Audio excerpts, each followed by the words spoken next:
ಎರಡನೇ ವರ್ಷದ ಪಾದಯಾತ್ರೆಯನ್ನು ಆಡ್ಯ ಮತ್ತು ಎಲ್ಲ ಸುತ್ತಮುತ್ತ ಹಳ್ಳಿಗಳ ಎಲ್ಲ ನಮ್ಮ ಸ್ನೇಹಿತರು ಪಾದಯಾತ್ರೆ ಮಾಡಬೇಕು ಅಂತೇಳಿ ಅಡ್ಡೆ ಸರ್ಕಲ್ನಿಂದ ಬಸವೇಶ್ವರ ಸ್ವಾಮಿ ದೇವಸ್ಥಾನದಲ್ಲಿ ಪೂಜೆ ಮಾಡಿಸಿ ಅಲ್ಲಿಂದ ನಿನ್ನೆ ಹೊರಟಿದ್ದೀವಿ. ಮೊನ್ನೆ ಶ್ರೀ ಮಂಜುನಾಥ ಸ್ವಾಮಿ ಪಾದಯಾತ್ರೆ ಮಾಡಿ ಅಲ್ಲಿ ಎಲ್ಲರೂ ಪ್ರಾರ್ಥನೆ ಮಾಡುವಂಥ ಉದ್ದೇಶ ಒಳ್ಳೆ ಮಳೆ ಆಗಿ ಬೆಳೆ ಆಗಿ ಎಲ್ಲ ಸರ್ವ ಜನ ಎಲ್ಲರೂ ಒಳ್ಳೆಯದಾಗಿ ಬದುಕಲಿ, ನೆಮ್ಮದಿಯಿಂದ ಬದುಕಲಿ ಅಂತೇಳಿ ಪ್ರಾರ್ಥನೆ ಮಾಡೋದಕ್ಕೆ ಪಾದಯಾತ್ರೆ ಮಾಡ್ತಾಯಿದ್ದೀವಿ. ಈ ಪಾದಯಾತ್ರೆ ಉದ್ದೇಶ ಇದು ಯಾವುದೇ ರಾಜಕೀಯ, ಯಾವುದೇ ಪಕ್ಷ, ಯಾವುದೇ ಜಾತಿ ಇಲ್ಲ.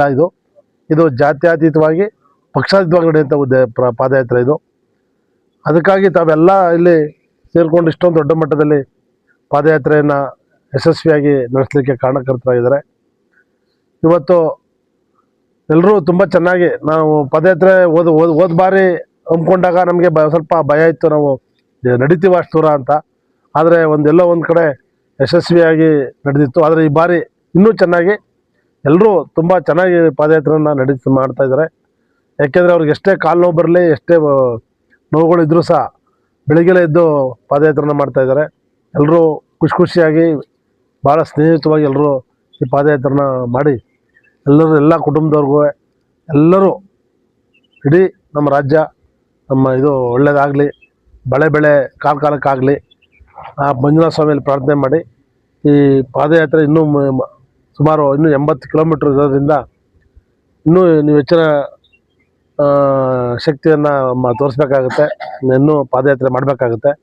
ಹಾಗಾಗಿ ಎಲ್ಲರಿಗೂ ಒಳ್ಳೆಯದಾಗಲಿ ಅಂತ ಶುಭ ಹಾರೈಸ್ತಾ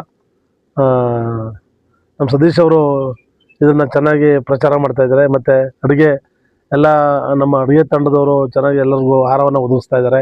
ವಾಹನಗಳು ಅವರು ಎಲ್ಲರೂ ತುಂಬ ಇದಕ್ಕೆ ಸಹಾಯ ಮಾಡ್ತಾಯಿದ್ದಾರೆ. ಇನ್ನೂ ಹೆಚ್ಚಿನ ನಮ್ಮ ಸ್ನೇಹಿತರುಗಳೆಲ್ಲರೂ ನಮ್ಮ ಮನೆ ಕೆಲಸ ರೀತಿಯಲ್ಲಿ ಇದನ್ನು ಪಾದಯಾತ್ರೆ ಮಾಡಲಿಕ್ಕೆ ಸಹಾಯ ಮಾಡ್ತಿದ್ದಾರೆ. ಅವರೆಲ್ಲರಿಗೂ ಮಂಜುನಾಥ ಸ್ವಾಮಿ ಒಳ್ಳೇದು ಮಾಡಲಿ ಅಂತ ಕೇಳ್ಕೊತಾ ಇದ್ದೀನಿ.